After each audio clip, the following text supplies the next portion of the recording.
to today's episode of Party Like a Marketer, the podcast dedicated to cannabis marketing, public relations, and authentic storytelling. I'm your host, Lisa Buffo, the founder and CEO of the Cannabis Marketing Association. And you can connect with me on Instagram at LeeBuff or Twitter at LeeBuff21. And don't forget to join us at this year's annual Cannabis Marketing Summit, June 7th through 9th in Denver, for 2.5 days of cannabis marketing speakers, best practices, networking, over 3 stages in the heart of Civic Center Park. We're also going to have an outdoor lounge with yard games, picnic tables, blankets, and food trucks, and an expo floor. So you're definitely not going to want to miss out on that.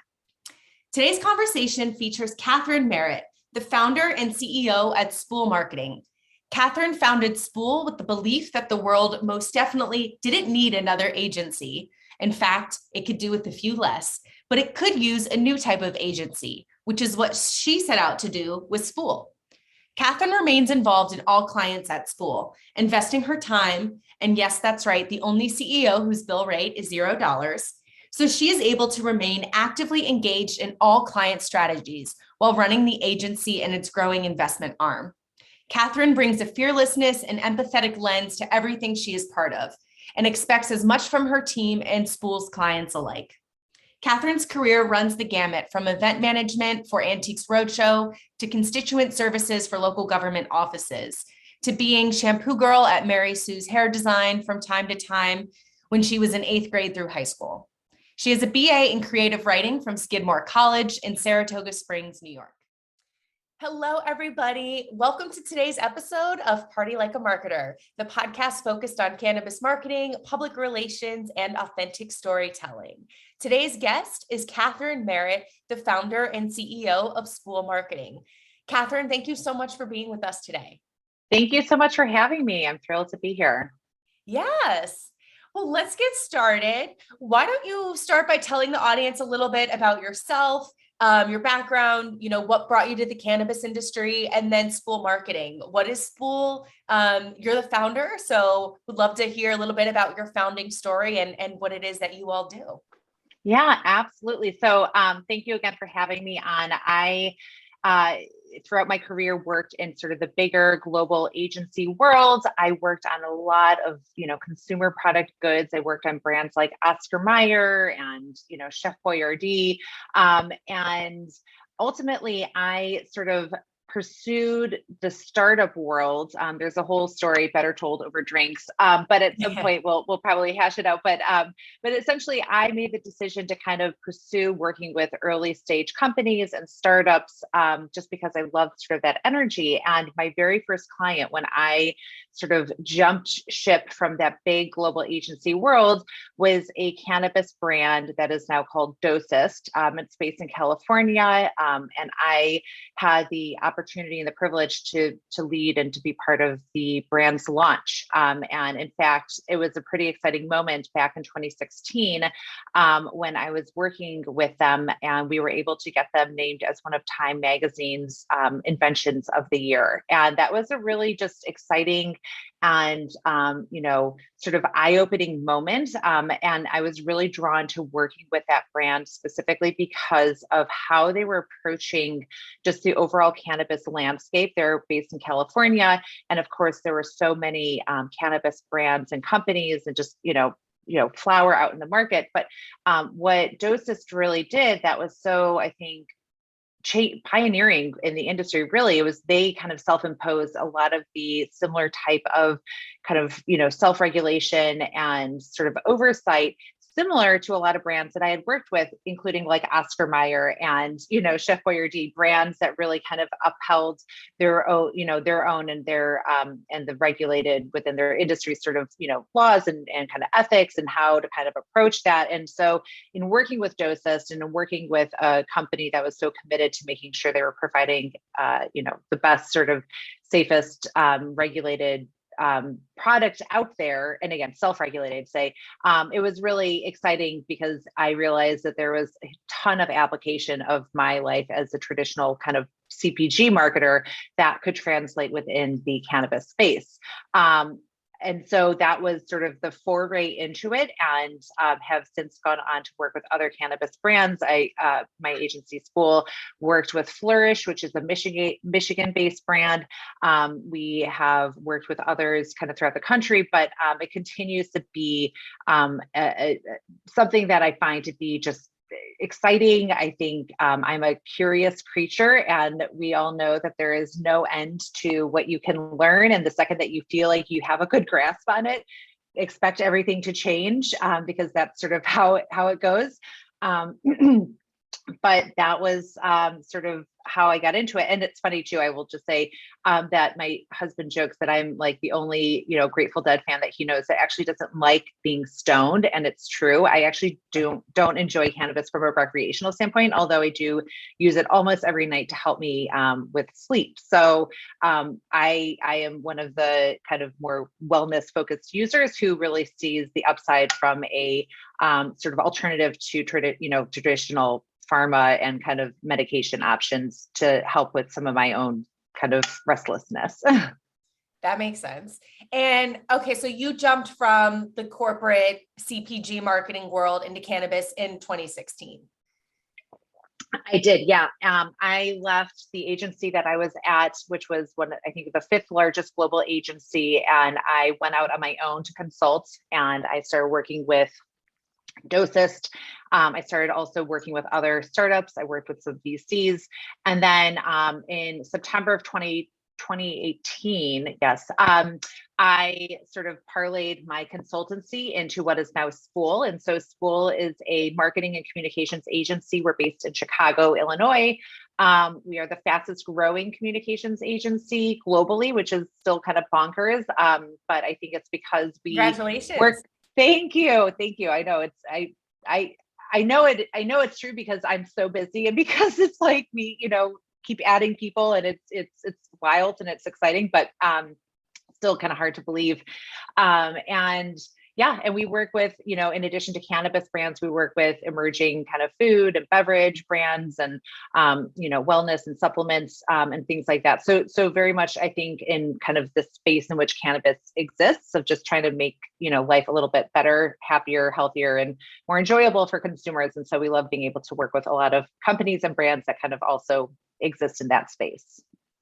That makes sense. Yeah, I was going to ask. And so you're based in Chicago as well? Yes. Okay. Mm-hmm. Yeah, we're awesome. Downtown Chicago. Yeah.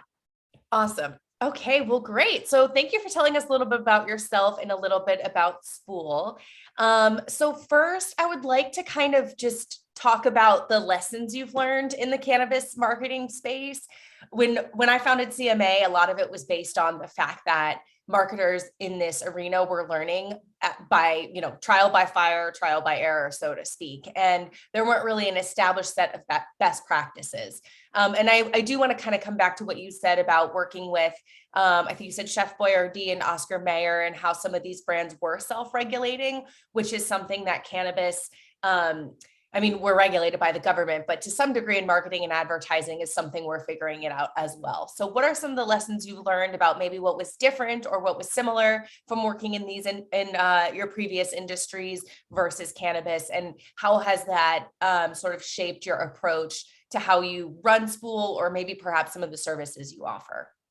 Yeah, absolutely. So, and let me just clarify too quickly. So when I started working with Dosist in 2016, there was not a lot of outside kind of regulatory oversight. There were some few principles in terms of how cannabis was legal and accessible kind of in the marketplace within California, but there were not many companies or brands within the cannabis space that were sort of self-imposing or kind of creating their own rules with the same level of rigor that you see maybe in the alcohol or the spirit space, or you see in like traditional food space, which are obviously very highly regulated from a governmental standpoint. So it was, when I think back to 2016, and obviously that has changed a lot between 2016 and where we are today. But what was really fascinating then was how Dosist took that kind of approach, and they recognized that if we're putting the consumers and we're putting patients first, we have to make sure we're providing as good of a product, as reliable of a product, the best way to administer the product as possible.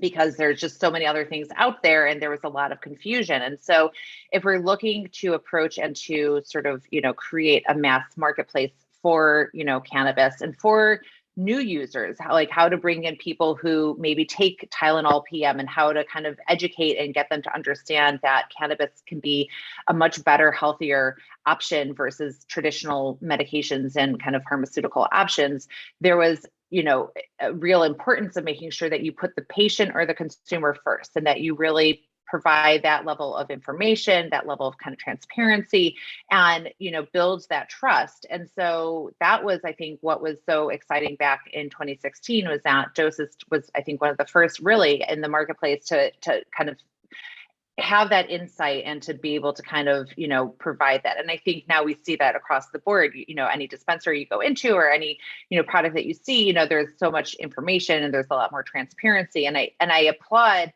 every brand that has sort of followed suit because, I think that only continues to move and to kind of broaden the overall category in the marketplace and bring more consumers in.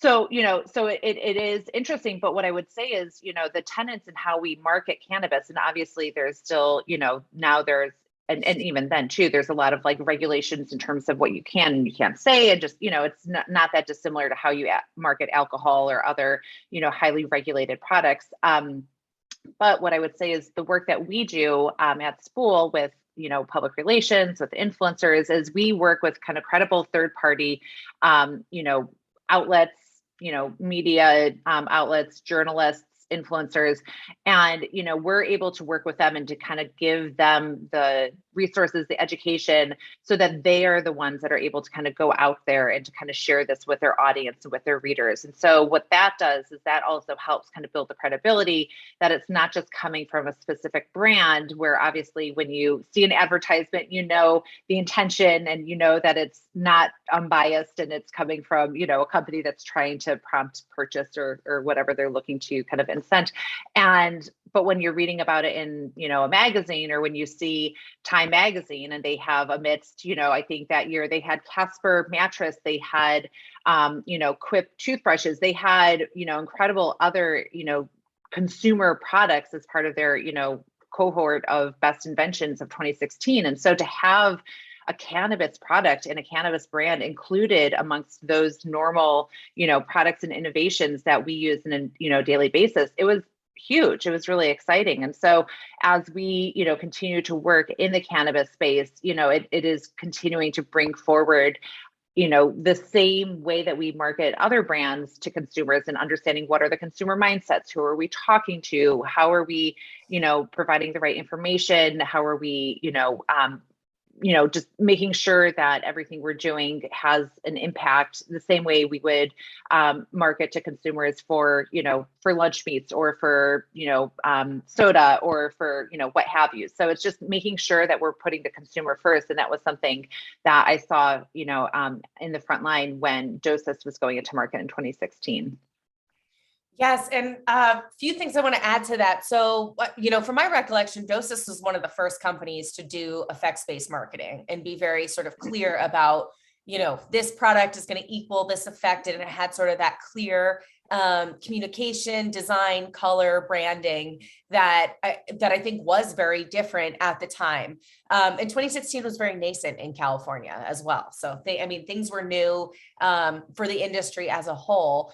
And I also wanted to mention, so jumping around a little bit here. So not only that, as far as the clear effects-based marketing, but what you had said about alcohol and other similarly regulated industries, cannabis marketing's regulations are based off of the alcohol industry and what they do. And I think that was a really great basis as far as, here's how to approach a controlled substance or a regulated sort of adult product, but it isn't the full picture. It makes a lot of sense for, well, I guess we could say that rec side or that adult use side, but cannabis obviously has more uses than alcohol. And there is that sort of wellness and medicinal side that alcohol doesn't as well. So that can limit the avenues and the channels that are available to cannabis marketers. But what I love about public relations and communications is that it's protected by the First Amendment. So you can say whatever you want to a journalist, you're allowed to educate, you're allowed to speak to them.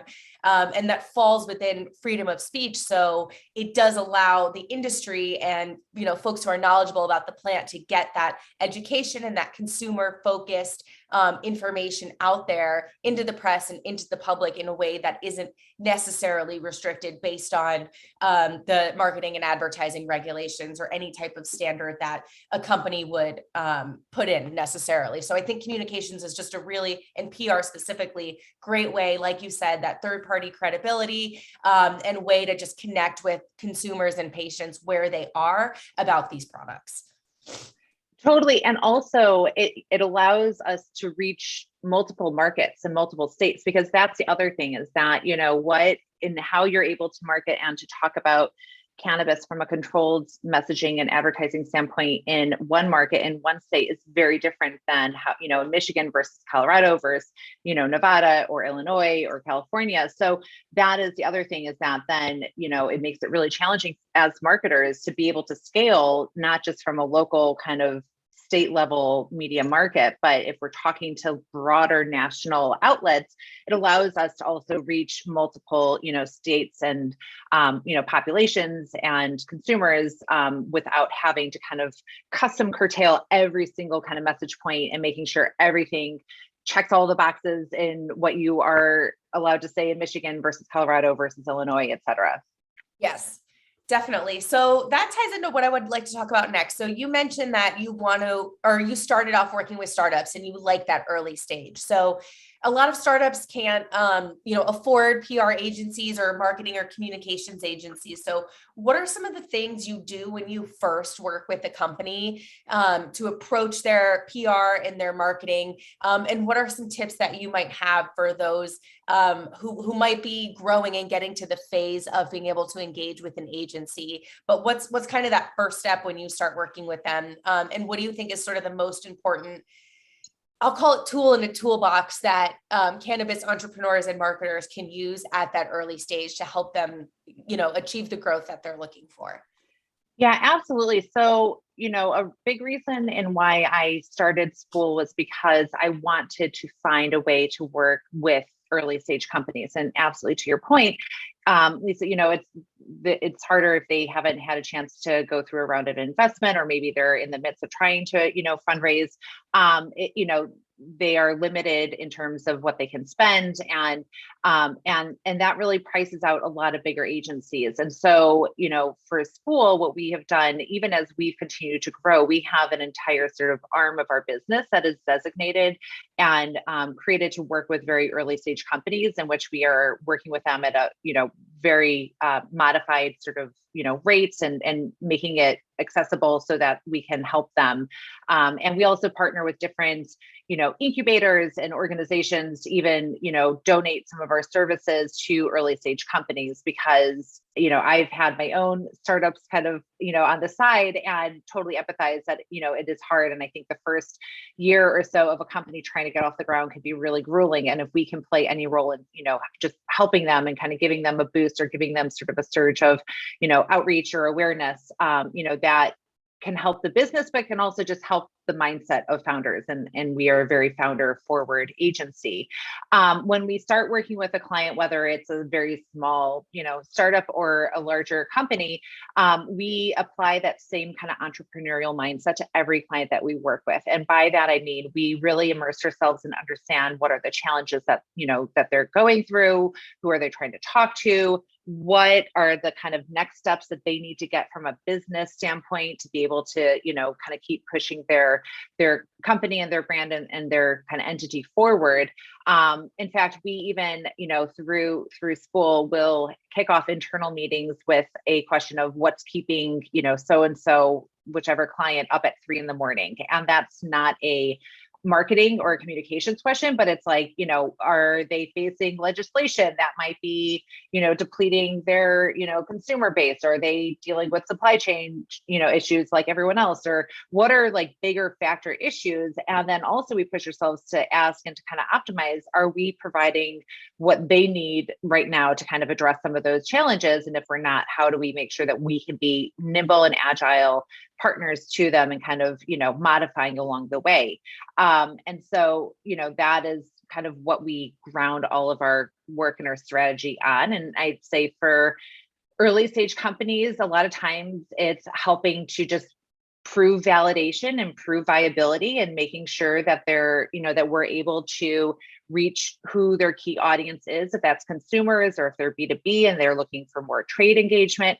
And then we also push ourselves to think through, how do we maximize the results that we can get, and how do we really kind of push, great media articles or, TV segments, and how can we make sure that we're leveraging that for their sales team or through some of their other owned channels, and just making sure that we're pushing it forward. Or if a company is looking to raise investment, how do we, getting written up in the New York Times is a really awesome validating, sort of accolade for a company and a brand. So we sure as hell want to make sure we put that into their pitch deck and make sure that we're letting every, investor out there know about them. Or we might just be pitching, the VC space and trying to build a little momentum and awareness for a company, a brand with that specific audience in mind. So we, it really does kind of vary brand to brand and client to client, but it all starts with really a strong foundational understanding kind of what the business is, what do they need to, kind of either go to market or to scale or to grow, and how do we work with them? And I think because of that entrepreneurial mindset, we don't ever view something as just like, let's check the box and be done with it, but we are, constantly pushing ourselves to make sure that the value we're bringing is really getting them to where they need to be. I love that. And I like that you asked what keeps them up at 3 a.m. because I think that as a founder changes a lot, and that can often be just all consuming as far as your time and your mental energy, whether or not that's related to marketing and communications. And if there's a way that that can be solved, or you feel like you're working with partners who are helping you solve those problems, it is really helpful to get past that sort of launch hump of that first year or however many years in cannabis, because sometimes it does take longer. And I also wanted to ask you, what is the story behind the name Spool Marketing? How did you get that? Oh gosh. Well, I should have a much better answer for this, but honestly, so when I was consulting, I kind of got to a tipping point where I was like, I think my clients are going to catch on that they need like an agency, and I was sort of assembling teams behind the scenes, but it was me as a consultant.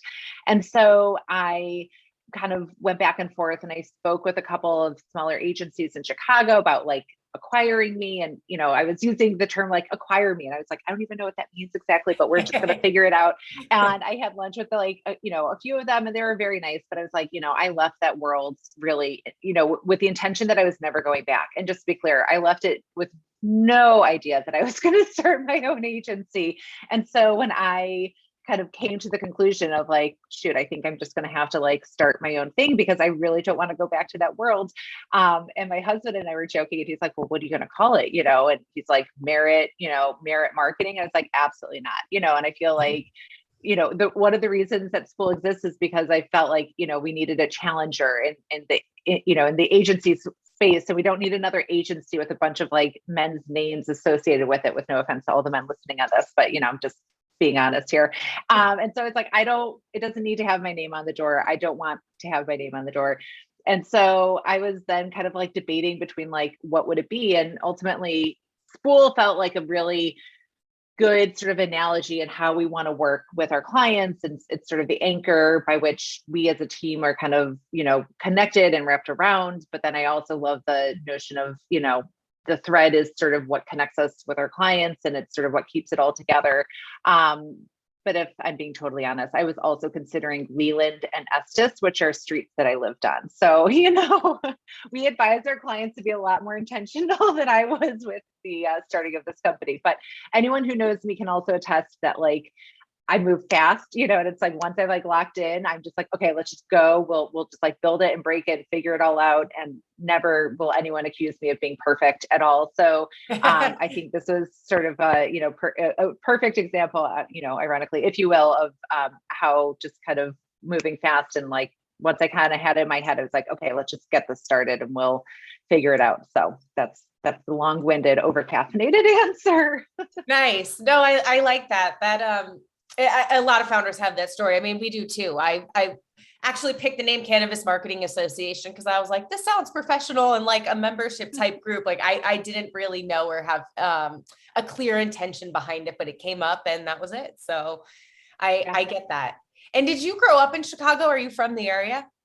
Yeah. I grew up in the city of Chicago and went away to school. I went to college in upstate New York and came back and was pretty, hell bent on staying in the city. We actually moved. We're in Evanston, which is the town just north of Chicago. And actually, Evanston is a pretty progressive and, we have reparations. We are the first city in America to use cannabis sales for reparations for BIPOC residents to account for, the kind of racist systemic structure of larger society. So I'm very proud to be in Evanston, where I think we have allocated and put cannabis profit to serve our community. That's awesome. And correct me if I'm wrong, but isn't that where Northwestern is? Isn't there a university there? Okay, that's what I thought. Yeah. Nice. Yeah, I'm from Cleveland. So I used to visit Oh, Chicago nice. all the time. And and I used to go to Northwestern to play lacrosse. So I remember that. Yeah, it's great. We love Evanston's a great complex, city outside the city of Chicago, but we love it. And yes, Northwestern. I also have 2 kids, so it's been a nice source of childcare and babysitter. Nice. Yeah. Yes. Yeah, particularly the last 2 years. I can imagine. Yeah, exactly. Yeah, exactly. Okay, so what are some of the lessons from any adversity you have faced in this industry that might be helpful to share with entrepreneurs or marketers getting started? Do you have any like specific stories of lessons learned? That I know as a founder, I feel like I do this 25 times a day. It's like, oh, things happen, you learn, you pivot, and you grow. But what is some advice you would have imparted on maybe your 2016 self? It is so hard. I mean, honestly, the journey of bringing an idea forward is, I think, one of the hardest things. And I've given birth to 2 children. So I feel like I've, gone through the process in different iterations and painful iterations. But, I remember when I had my very first startup, which was sort of side project back in 2013. And that was sort of what sparked my want to continue to work with startups. I found that, there would be times where it just felt like, nothing was kind of moving in the right direction. And then bam, I'd get like a response from an investor, or I'd get, a response from somebody that I've been trying to reach out to. And that, just one of those little moments would then like push me for another like 3 weeks. I was like, okay, fine. And it was sort of like that moment of like validation and that moment of just encouragement. And they didn't even realize that by responding to an email or, taking my call or looking at a deck or presentation, how much that was pushing me forward. And so I would say for people that are building this, treasure and really honor, when you have those moments that kind of keep you moving forward, because it can sometimes feel like, few and far between, and you have to really kind of keep that motivation up. But when you do kind of find those moments, really push it as hard and as much as you can. And then I would also implore and ask that, when you are kind of on the other side and things are going successful, make time to pay that forward. I, to this day, will share my calendar and, make time to talk to entrepreneurs and to startups. And that's why, Spool has an entire arm dedicated to working with, emerging companies. And a lot of those are founded by women or otherwise underrepresented founders that, have a much harder time in terms of raising investment or access to capital and resources. And, I feel as though any success that I'm able to grow or to realize is only because of what people kind of provided to me. And again, that can be as simple as even just like having a really important, significant conversation at the right time. And that could be worth so much. And so I really believe in just being able to pay that forward and making the time and space to help, because we want to have innovation. We want to have emerging companies. And if that is all just coming through from big, R&D within like larger behemoth companies, I don't think that's actually going to really kind of push us all forward. We need to have founders, we need to have startups. And I think especially in the cannabis space, we need to continue to push the thinking. I think cannabis is really unique and interesting in that, you have sort of the pioneers, you have people who have been sort of invested in advocating and working within the space for decades, but, and you have to sort of honor and respect them, but you also have to we have to bring and infuse new ideas and new ways of working. And, if we want to see, from a federal standpoint, legalization and more access, not from a state by state basis, it means we all have to work together too. So I think if you think about it as sort of a larger goal and kind of objective, how can we play a role in that? And how do we, work to support the people that are busting their butts and doing the work and, sacrificing because they have an idea they want to see realized. Yeah, no, that's very true. And I think too, for founders that are bootstrapped or not funded, when you don't have that financial R&D budget, the room for error is really small. Because if you use up that budget, that's it. So being able to help or get that advice is so critical. And I share a similar story where I actually have a gratitude label on my inbox and a gratitude folder on my screenshots on my iPhone. And anytime I get one of those emails, I screenshot it or label it and save it. And in the hard days, I go back because they really matter, even if it's just a simple email from someone who said something nice. But it ended up making my day. So I do think that really helps, get you through the day to day as a founder. Yeah. And I would just say too, when I was in the big agency world and I was so kind of burnt out and so over it, the idea of sort of leaving and taking a leap of faith to walk away from that kind of, those golden handcuffs or whatever.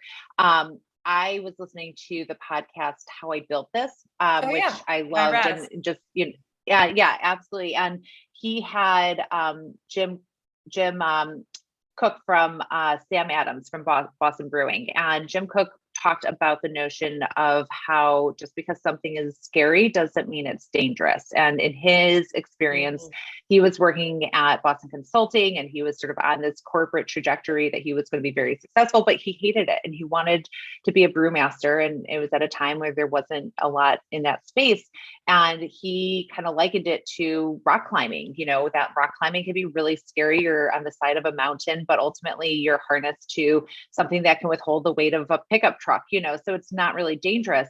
And I'm not kidding, Lisa, when I heard that, I was on the train to work and I think I gave my notice like 4 days later. And I emailed Jim Cook after that too. And I was just like, I sent an email to like every variation of like JKOCH, you know what I mean? Like, and then one of them happened to be right. I still don't know which one, but I wrote him and I just said, thank you, because he said the words that I needed to hear. And I would recommend, and I tell this story all the time because for me and others, I think that was such a articulation, and it can feel really scary when you're doing something big, when you're taking sort of a risk, you're making the sacrifice. It can feel really scary. But look, at the end of the day, anyone who has their act together, and by the way, I'm not swearing. I normally swear like a sailor, so I was just about to say that word. But anyone who has their act together enough to, to move forward with an idea, even if that idea doesn't become what you want it to become, you learn so much and it's not dangerous, and you can go and you can find another job if that's what you need to do, or if you are kind of in a situation that you need to go back to some stability, but it's not dangerous. You know what I mean? And if you can kind of think and operate through that way, it's sort of freeing. And I would say in my own experience, I've had, 3 other startups until I launched Spool, and I consider Spool a startup, and we're investing in companies. We're really operating way beyond just a traditional agency. But it all builds, you know what I mean? And I don't for a second think that I would be where I am if I hadn't gone through just those experiences. And I joke, it's like I got the MBA I never knew I needed, but if you can kind of harness it and really think about it, it gets you to where you need to be, but ultimately you're not in harm's way. And I think it's important to remind us of that as well. No, that is really good perspective, because it can feel like that.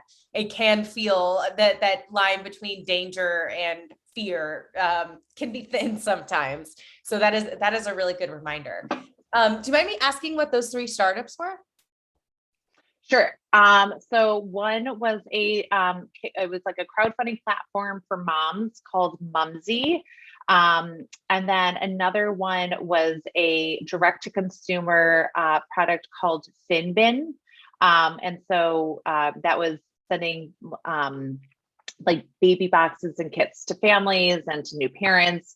And you know what, that's it actually. Cause then I just started to consult, and those were like the 2 actual standalone companies, and then my consulting business, but that ultimately turned into school. Sorry, I was getting caught up in the dramatics. So just 2, but Mumsy and Finbin were the 2 companies that I started, and it was a lot, and it was exhausting. But again, I think that it all paved the way to where I am. And you even mentioned this earlier too, Lisa, of like, you know, when you started out, and I think that this is true of school, it's like, you know, kind of start out with like, what is that vision? But like, there's no way I could have constructed, you know, I feel like trust the process, trust the journey a little bit. And I feel like it's become so cliche, but it really is true that like, if you can kind of be open, and if I had tried to over construct or over architect, you know, like, here's what we're doing and here's how we're going to do it, you know, I feel like I would have totally shut out so many other perspectives or opportunities that just came in by me being like, okay, let's just get this out. Let's see how it goes. Let's move. But you have to be open to like where and when it makes sense to kind of, okay, let's go down this like kind of, you know, detour. Let's see where this takes us. And, you know, and I think that's how our journey has been. It has by no means been lateral. It's been sort of, you know, detour after detour, but strategically too, you know? Yeah, that is the key. It is an iterative process with yourself, your vision, your team, your customers. And you do have to find that balance of seeing the forest from the trees, but keeping that vision and that strategy, and ensuring you're making progress, even though sometimes it can often feel like just one foot in front of the other, one step at a time. But if you have that North Star, if you will, and are moving towards it, you can absolutely get there. Yeah, absolutely. Yeah, so I want to ask, what are some marketing and communication strategies that you see as effective for cannabis brands or companies, or any stories you want to share about pitching the media and, you know, something working? I want to kind of get into the meat a little bit of those strategies that really help cannabis brands, particularly startups and those who are growing and expanding. And if you have anything to impart as well, as far as the difference, maybe a follow-up to that, for a company that would be state specific and maybe either looking to go national, or kind of what is that difference between, okay, here's how I would approach this in Michigan versus California.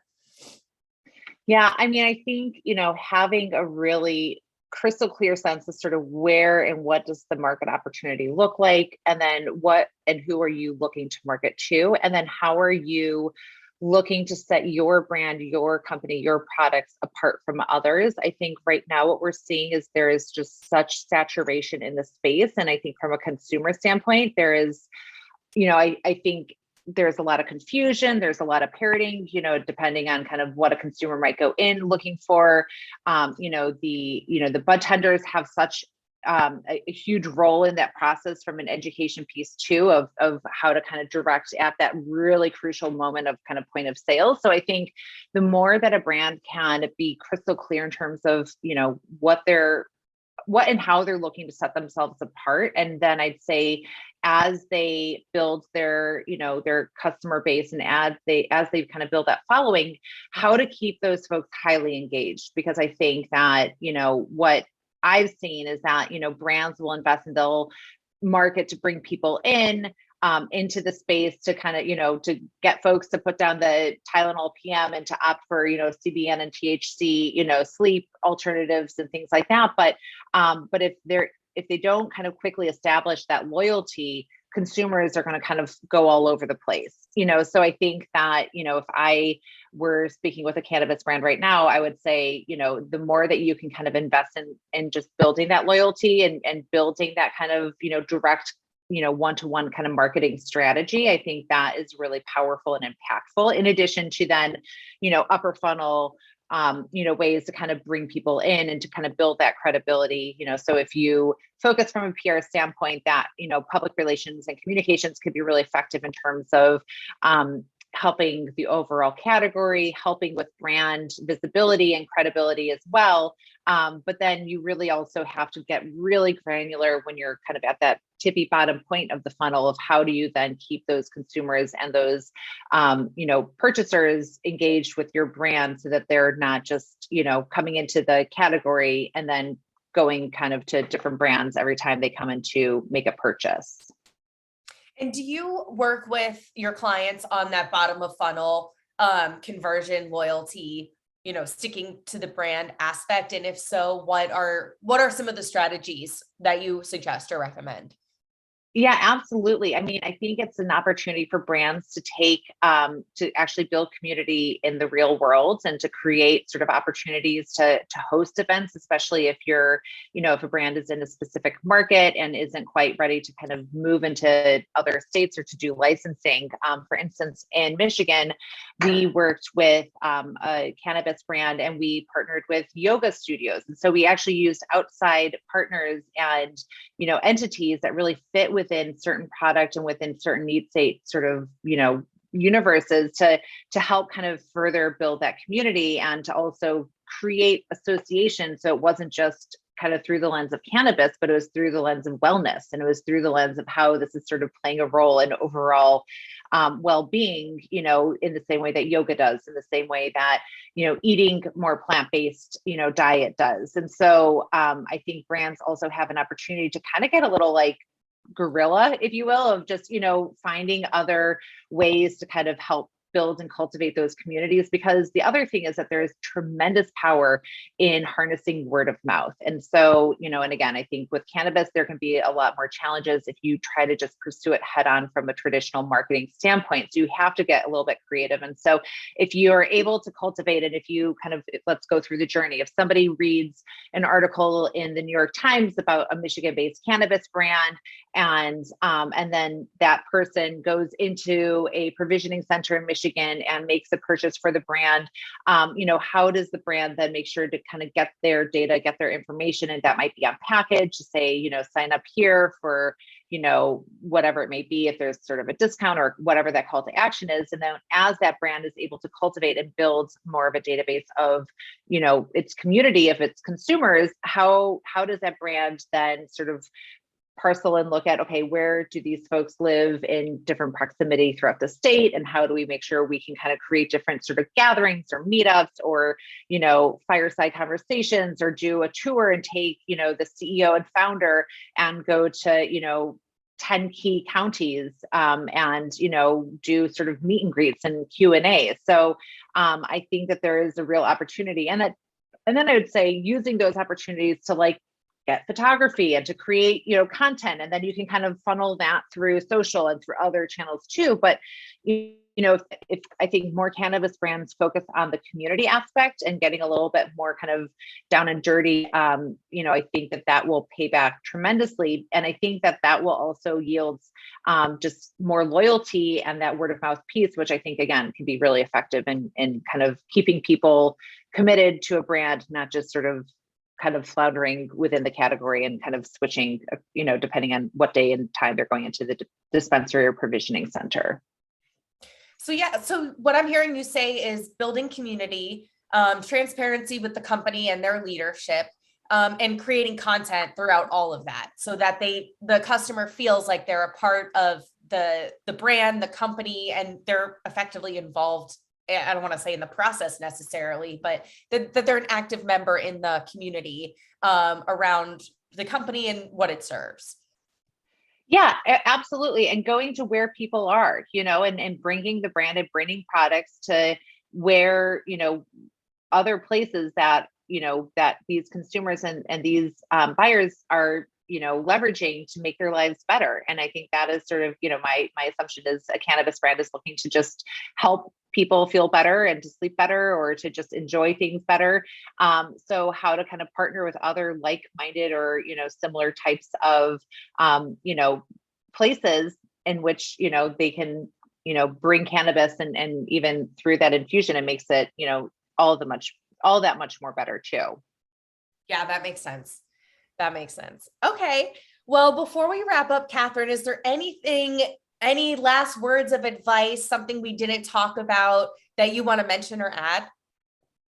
Yeah, I would just say, and I apologize because I don't think I addressed this in an earlier question, but as people and as founders are looking to sort of expand and to leverage public relations and kind of that earned engagement, which is a lot of what we do, I would say with PR, it is hard when it's done right, but it's also just time consuming, in terms of just identifying who the journalists are and the producers and who you want to kind of go out to. But really, I would say the more that folks, and if I were, a early stage cannabis founder, what I would be doing is just reading as much as I can, both locally as well as kind of nationally, kind of building, similar to your gratitude folder, almost have like a folder of like links and articles and media contacts, because a lot of these writers are on Instagram or on Twitter. So even if you don't have their email address, there's definitely ways you can figure out how to kind of engage with them and just,